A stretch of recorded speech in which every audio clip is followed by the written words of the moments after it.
warahmatullahi wabarakatuh. Waalaikumsalam warahmatullahi wabarakatuh. Shalom, Om Swastiastu, Namo Buddhaya, salam kebajikan, salam sejahtera untuk kita semua. Apa kabar sahabat Bawaslu dimanapun berada? Jumpa lagi dengan saya Pera dalam podcast Bawaslu Provinsi Bengkulu, tentunya dengan tema podcast Kece Pemilu, Kito Cerito Pemilu. Alhamdulillah pada pagi hari ini Pera sudah tidak sendiri di sini. Biasanya Pera berbicara sendiri kayak ngobrol dengan tembok ya. Nah, alhamdulillah hari ini sudah ada salah satu orang yang cukup hebat dan sangat dikenal oleh halayak masyarakat Bengkulu. Beliau adalah koordinator divisi SDMO dan Diklat Bawaslu Provinsi Bengkulu dan kebetulan beliau merupakan komisioner terlantik yang baru pada tanggal 26 Juli 2023 yang lalu. Sebenarnya ada dua orang yang terlantik pada 26 Juli 2023 yang lalu, namun pada kesempatan kali ini kita ngobrol-ngobrol dengan salah satu dari dua orang tersebut dulu. Siapa beliau dan bagaimanakah perawakannya?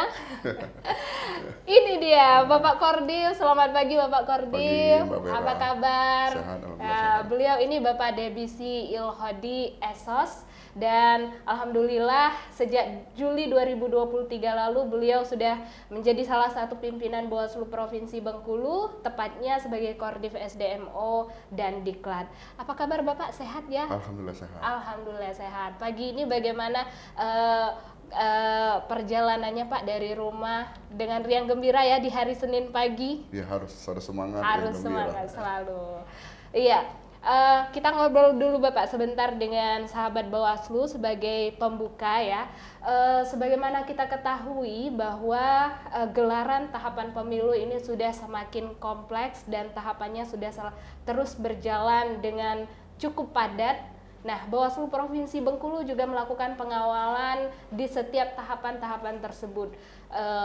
Mulai dari tahapan pertama kali sampai dengan sekarang, Bawaslu Provinsi Bengkulu selalu hadir bersama dengan rakyat untuk memantau gelaran pesta demokrasi ini agar berjalan dengan lancar.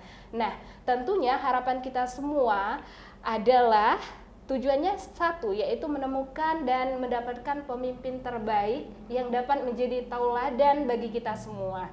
Nah, Pak Kordif, hari ini kita tidak akan membahas terlalu dalam terkait dengan proses-proses tahapan di kepemiluan. Hari ini kita ngobrol yang ringan-ringan aja ya sahabat Bawaslu, karena beliau ini komisioner baru. Nah, tidak ada salahnya kalau hari ini kita kenalan dulu. Kalau kata orang tidak kenal itu maka tidak sayang, dan tidak sayang maka juga tidak cinta. Maka kita harus kenalan dulu dengan Bapak Kordif kita. Bapak, mungkin kebanyakan dari teman-teman Bawaslu ada yang belum tahu siapa sih nama Bapak kalau secara lengkapnya? Kalau nama Debisi Ilhodi. Oh, ada artinya nggak Pak namanya? Dulu ceritanya Debisi itu Seru ini. awal dari Desember katanya. Oh. Kemudian saya tanya lagi, kok akronimnya nggak nyambung antara Desember dengan Bisi. Rupanya karena nenek zaman dulu tuh hobi dengar BBC London. Oh, jadi iya, berita itu Pak ya. Ya. Oh, iya. Itu di radio ya, BBC London itu kalau nggak radio salah. zaman dulu. Oh iya, berarti saya juga udah cukup tua karena saya tahu itu BBC London. Orang tua saya sering dengar itu Pak di radio. Nah, oke Bapak, nama lengkap sudah. Nah, kalau status Bapak? Status sudah menikah. Alhamdulillah. Sudah punya 3 putra putri. Baik, istri berapa? Istri 1. Cukup satu atau Cukup mau satu, dong? cukup Alhamdulillah cukup satu, katanya tidak ada peluang ya sahabat Bawaslu, jangan coba-coba. Oke Bapak, kalau alamat tempat tinggal sekarang di mana Bapak? Di Bentiring, Jalan Samsul Bahrun, Perumahan Batara Areka Regensi 2.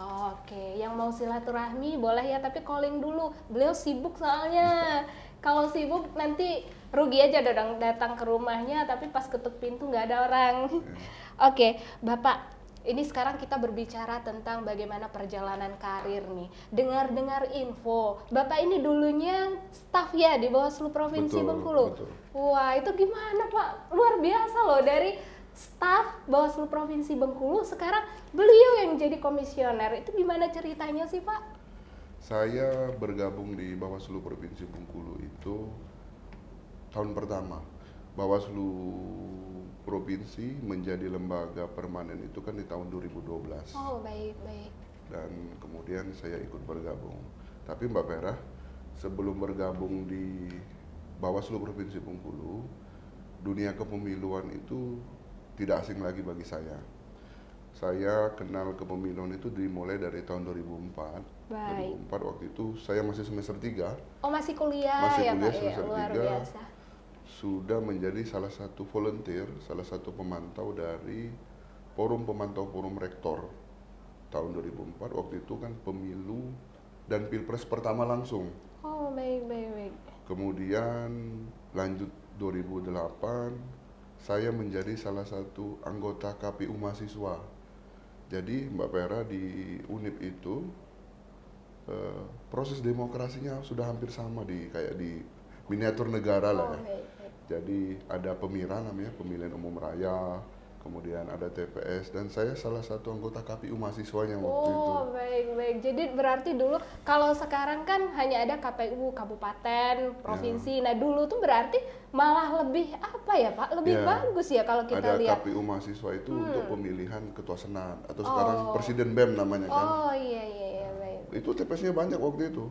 Jadi kan karena ada 7 fakultas kalau tidak salah waktu itu, kurang lebih ada sekitar 12 TPS. Jadi cukup seru waktu itu. Oh baik. Kemudian ketertarikan dengan kepemiluan berlanjut sampai ke 2009. Saya juga koordinator pemantau di Kota Bengkulu dari DPP PAGMNI. Oh. 2009, kemudian 2010 Pilkada serentak, saya menjadi tim entry data KPU Provinsi Bengkulu untuk wilayah Bengkulu Selatan. Sampai akhirnya di 2013 sampai dengan 2023 saya bergabung di Bawaslu Provinsi Bengkulu menjadi salah satu staf, tepatnya di staf pengawasan kalau dulu. Kalau sekarang kan sudah berubah menjadi staf pencegahan. Pengawasan dan humas ya. Kalau Pencegahan bagian, kalau sekarang. pencegahan. Oh ya betul. Kalau dulu pengawasan hubungan antar lembaga. Oh baik. Jadi kalau berbicara tentang pengalaman berdasarkan apa yang beliau sampaikan tadi sudah tidak diragukan lagi ya sahabat Bawaslu, dari 2004 sewaktu beliau masih menjadi mahasiswa di Universitas Bengkulu ya Bapak ya. Dari tahun 2004 bayangkan hingga sekarang. Nah itu sudah pasti pengalamannya sudah sangat mumpuni dan tidak disangsikan lagi terkait dengan keahliannya mengenai dengan kepemiluan. Nah Bapak selama menjadi staf Bawaslu Provinsi Bengkulu itu sudah dari tahun 2009 ya tadi kalau 2012 ya Bapak hingga dengan tahun lalu ya artinya 2023. Lalu tiba-tiba Bapak menjadi anggota Bawaslu Provinsi Bengkulu. Nah, pastinya ini ada sedikit perbedaan ya Bapak ya, dari awalnya staf kemudian tiba-tiba sekarang sudah menjadi komisioner, dari yang awalnya bertemu dengan rekan-rekan kerja sesama staf sekarang bisa kita katakan bahwa mereka adalah orang-orang yang harus Bapak pimpin. Ada nggak Pak perbedaan-perbedaan apa ya yang Bapak rasakan? Ya, pergantian kepemimpinan di Bawaslu Provinsi ini kan siklus 5 tahunan. Jadi yang kemarin di Bawaslu Kabupaten Kota, kemudian naik ke Provinsi, kemudian yang dulunya Panwas Kabupaten naik ke Provinsi. Artinya kan teman-teman di sekretariat, baik kepala sekretariat, kabak, korsubak dan teman-teman staf kan hal biasa, sudah siklus ini sudah biasa. Artinya kan ketika saya masuk nggak begitu banyak berubah, bahwa biasa saja. Kemudian waktu saya pertama sekali tiba dengan status yang berbeda pasca dilantik pertemuan, saya bilang ke teman-teman sekretariat bahwa tidak ada yang berubah dari kita.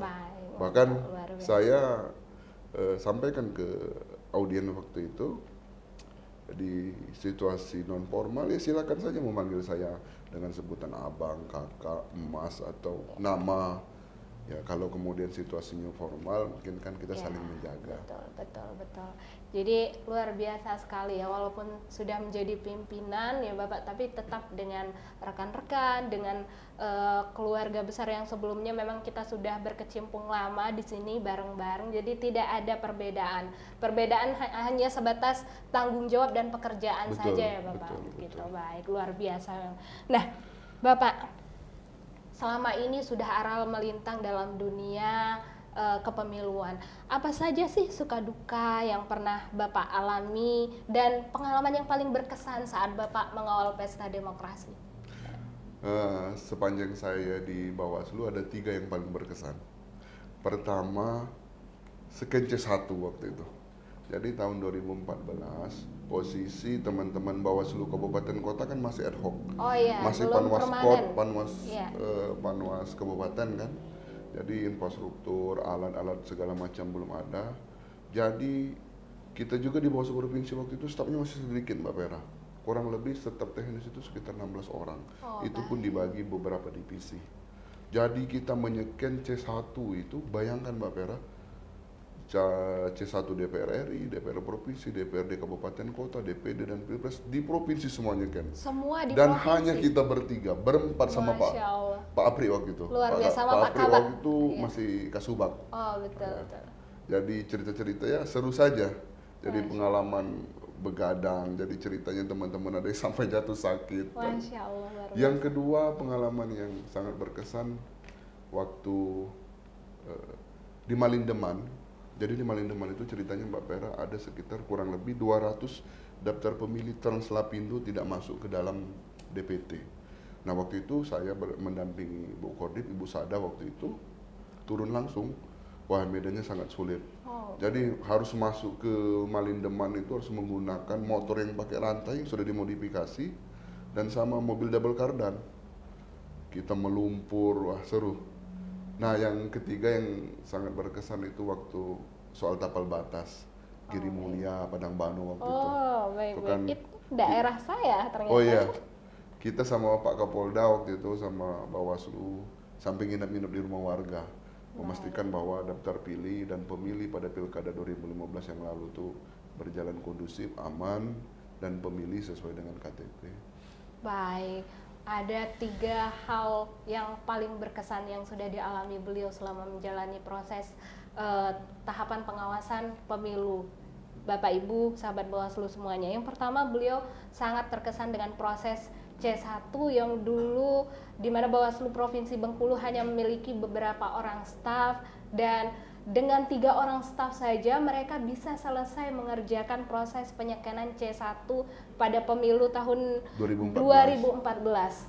Nah, coba kita bayangkan ya, kalau sekarang itu alhamdulillah Bapak sudah banyak ya yang Ya, kalau sekarang sekiannya di kabupaten kota, nggak ya, lagi ke sekian di provinsi. kabupaten kota, betul. Pengalaman pemilu yang tahun lalu juga tahun 2019 maksud saya sudah di kabupaten Betul, kota. betul. Nah, kemudian yang kedua beliau mengalami perasaan yang sangat terharu pada saat masuk ke daerah Malindeman di mana daerahnya sangat sulit dijangkau, kemudian harus menggunakan alat transportasi yang betul-betul Iya. harus ekstra pengorbanan ya Bapak ya. Kemudian permasalahan tapal batas. Nah Bapak, kalau kita berbicara tentang permasalahan-permasalahan tersebut, tentunya di tahapan yang sekarang di tahun menuju pemilu tahun 2024 tentu akan banyak juga ya. Mungkin permasalahannya bisa jadi tidak sama dengan Betul, pemilu-pemilu yang betul. sebelumnya. Nah, berkaitan dengan posisi Bapak sebagai Kordif, SDMO dan Diklat. Nah, bagaimana Bapak melihat permasalahan-permasalahan yang kemungkinan akan muncul di tahun maksud saya di pemilu 2024 ini, dan apa saja langkah-langkah strategis yang akan Bapak lakukan gitu sebagai Kordif, SDMO dan Diklat Bawaslu Provinsi Bengkulu? Nah, tentunya kan kalau sesuai dengan Polhub 3, Perbawaslu 3 tentang pola hubungan, tugas dari divisi SDMO itu antara lain perencanaan anggaran, pembinaan Bawaslu Kabupaten Kota, kemudian pembinaan kesekretariatan. Jadi tugas Kordif SDM ini kan lebih banyak ke proses internal. Oh, betul betul. Nah, untuk tahapan di 2024, saya selaku Kordit SDMO memastikan bahwa ketersediaan anggaran, Baik. termasuk nanti kita akan menghadapi pilkada serentak di tahun 2024, kita akan NPHD, Nota betul. Perjanjian Hibah Daerah, dan itu salah satu PIC dari saya. Nah, bahwa selain kemudian proses pengawasan ini harus berlangsung di kesekretariatan, kemudian pendanaan juga kita harus ready. Itu kalau untuk tugas pokok dan fungsi Kodim SDM, dan kemudian sesuai pleno RI, Kodim SDM ini juga dibebankan satu pengawasan logistik. Oh, betul. Dan terkait dengan tahapan pengawasan logistik ini, kalau nggak salah kami lihat di beritanya itu sudah mulai gencar dilakukan ya Pak ya? Oh iya, kemarin kebetulan saya baru pulang dari Jakarta, nggak bisa ikut. Kemarin saya wakilkan ke Pak Kabak ADM untuk ikut memonitoring pengawasan alat kelengkapan TPS seperti bilik suara itu di Tangerang. Sudah mulai memang. Iya, sudah mulai. Nah, terkait dengan tahapan yang sekarang sedang dijalankan ya Bapak, ada imbauan nggak Pak yang mungkin Bapak bisa sampaikan ke sahabat Bawaslu ataupun masyarakat luas pada umumnya terkait dengan tahapan yang sedang dijalankan oleh KPU Provinsi dan jajarannya? Ya, himbauan kepada masyarakat bahwa jangan biarkan Bawaslu bekerja sendiri. Betul. Bawaslu butuh stakeholder, butuh masyarakat secara luas, butuh partisipasi masyarakat dalam proses pengawasan pemilu. Kita tahu sendiri bahwa SDM Bawaslu di provinsi ini komisionernya hanya 5, di kabupaten hanya 3, di kecamatan hanya 3, PKD hanya 1. Betul. Kemudian pengawas TPS nanti kan per TPS hanya 1. Tentunya kan butuh dukungan dan support masyarakat untuk sama-sama mengawasi proses pemilu ini. Iya, baik. Sesuai dengan tagline Bawaslu ya Bapak ya, bahwa Bawaslu itu memang tidak bisa bekerja sendiri. Bawaslu harus hadir bersama dengan rakyat sesuai dengan tagline-nya, bersama rakyat, awasi pemilu bersama Bawaslu, tegakkan keadilan pemilu. Nanti di akhir kita teriakkan sama-sama ya Pak. Untuk selanjutnya Bapak, nih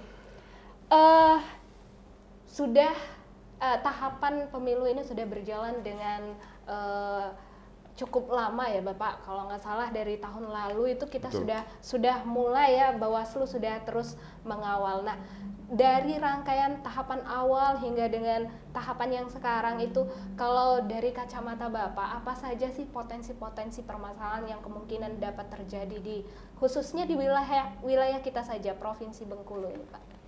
Ya, kebetulan Mbak Vera, saya mewakili Pak Ketua dua minggu awal bulan yang lalu mempresentasikan potensi masalah dan ancaman pada pemilu 2024. Waktu itu kan bersama Forkompinda, ada Koren, BIN, BAIS, pemerintah daerah, kejaksaan, kepolisian. Kalau dari kita Bawaslu mengkategorikan ada tiga aspek potensi masalah di 2024. Aspek pertama adalah aspek penyelenggara. Jangan sampai kemudian ke depannya, ini sesuai dengan IKP ya, Indeks Kerawanan Pemilu, jangan sampai kemudian penyelenggara tidak netral, kemudian penyelenggara kemudian berpihak ke salah satu calon. Kita tahu sendiri di pemilu 2019 kemarin ada case di salah satu kabupaten penyelenggara ad hoc-nya kemudian merubah dokumen. Baik. Kemudian aspek kedua, aspek di peserta. Aspek peserta ini kan potensi masalahnya money politik, kemudian kampanye menggunakan fasilitas negara, mobil dinas, kemudian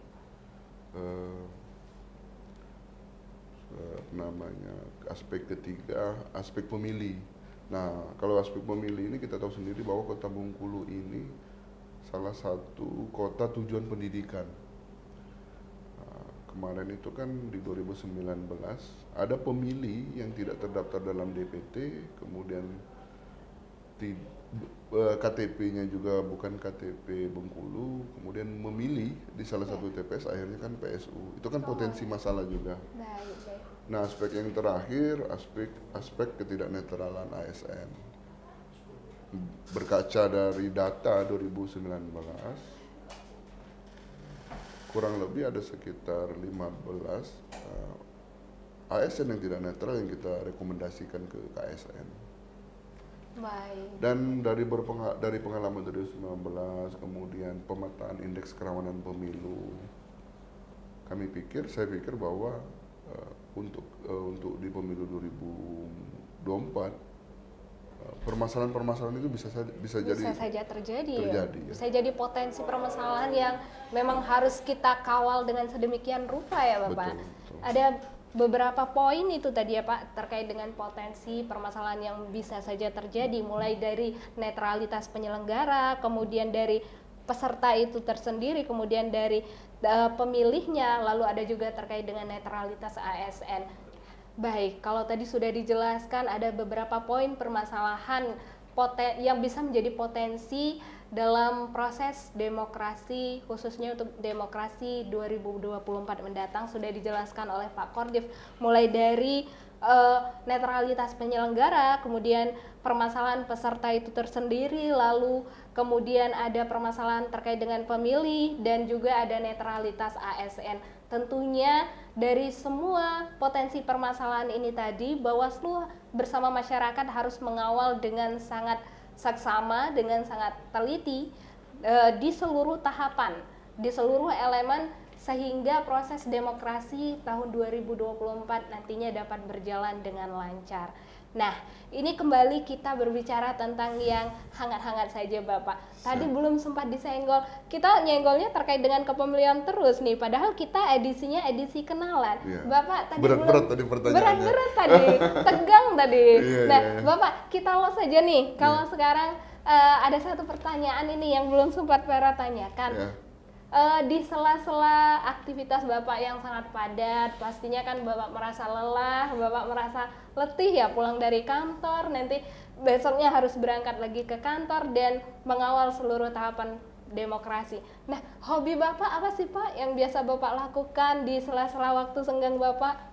Hobi ada dua Mbak Vera. Apa itu? Hobi pertama hobi bola. Oh, bola. Kalau bola itu dari tahun 97, Iya. saya SMA waktu itu, saya penggemar fanatik SS Lazio. Oh. Jadi Mbak Vera kenal SS Enggak. Lazio? Enggak tahu Kalau saya. anak-anak milenial, anak-anak sekarang lah ya, Iya. mungkin rata-rata nggak kenal Lazio. Jadi Lazio itu salah satu klub di Serie A Italia. Iya. Jadi kita punya komunitas di Bengkulu. Oh, ada Namanya itu komunitas. Laziale Indonesia Chapter Bengkulu. Jadi yang hadir itu rata-rata kelahiran 79, 80, 83, 84. Hostnya belum lahir. Karena memang Lazio itu kan booming-boomingnya, hebat-hebatnya itu kan di tahun-tahun 97. Itu kan ada Milan, Lazio, Inter, Juventus, itu kan Iya. seri-seri A. Dan saya, Mbak Vera, berlangganan tabloid bola itu dari SMP Wow. sampai berhenti tahun 2018. Wow. Itu pun berhenti gara-gara memang tidak terbit lagi. Oh, tabloidnya udah Ya. nggak ada lagi. Karena kan sudah kalah dengan online sekarang kan. Itu baik, yang edisi terakhir, edisi tahun 2018, edisi Sayonara itu saya simpan, saya clipping itu. Oh, baik. Hobi kedua, saya ini penggemar musik-musik cadas. Oh, musik Tapi cadas. bukan pemain band atau penyanyi bukan, tapi hobi mendengar saja. Jadi sama dari SMP itu sudah senang dengar Nirvana, Led Zeppelin, Deep Purple, Queen, sampai sekarang. Iya. Jadi di mobil saya itu Mbak Vera, jadi ya musik-musik itu bagi saya musik-musik cadas itu memberi semangat saja.